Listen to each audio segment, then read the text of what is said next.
بسم اللہ الرحمن الرحیم۔ السلام علیکم ناظرین، آپ دیکھ رہے ہیں بانوز اسلامک اسٹوڈیو۔ آج آپ کے سامنے ایک مہمان کے رزق کا سچا واقعہ سنانے لگی ہوں۔ ناظرین، ایک بستی میں ایک میاں بیوی رہتے تھے۔ ان دونوں کا کسی بات پہ جھگڑا ہو گیا۔ اسی اثنا میں ان کے گھر ایک مہمان آ گیا۔ جب مہمان آیا تو خاوند نے اسے فوراً کمرے میں بٹھا دیا اور بیوی کے پاس گیا اور بیوی سے کہا، رشتہ دار آیا ہے، اس کے لیے کھانا بنا دو۔ بیوی بہت غصے میں تھی تو کہنے لگی، نہ تمہارے لیے کھانا ہے اور نہ ہی تمہارے مہمان کے لیے۔ تو خاوند پریشان ہو کر پھر مہمان کے پاس جا کے بیٹھ گیا۔ پھر سوچا کہ ہمارے پڑوسی بہت اچھے ہیں، کیوں نہ ان سے مہمان کے کھانے کا کہہ دوں۔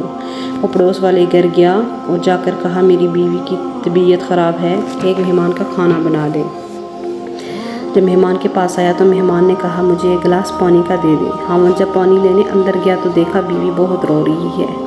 خاوند نے بیوی سے رونے کی وجہ پوچھی کہ تم اتنا کیوں رو رہی ہو؟ بیوی نے کہا، پہلے تو مجھے معاف کر دو، میں بتاؤں گی۔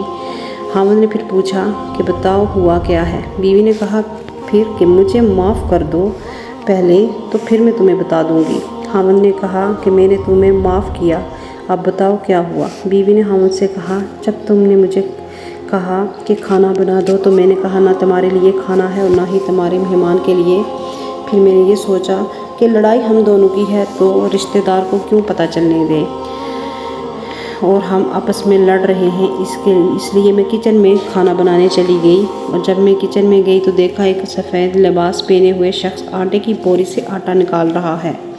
جب میں نے پوچھا تو اس نے کہا کہ یہ مہمان کا حصہ تھا جو کہ تم لوگوں کے گھر نہیں بنا، اس لیے مہمان کا حصہ ساتھ والے گھر میں دینے جا رہا ہوں جدھر مہمان کا کھانا بنا ہے۔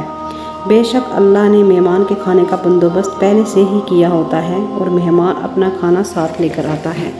اس واقعے سے ہمیں یہ سبق ملتا ہے کہ مہمان ہمیشہ اپنا رزق ساتھ لے کے آتا ہے۔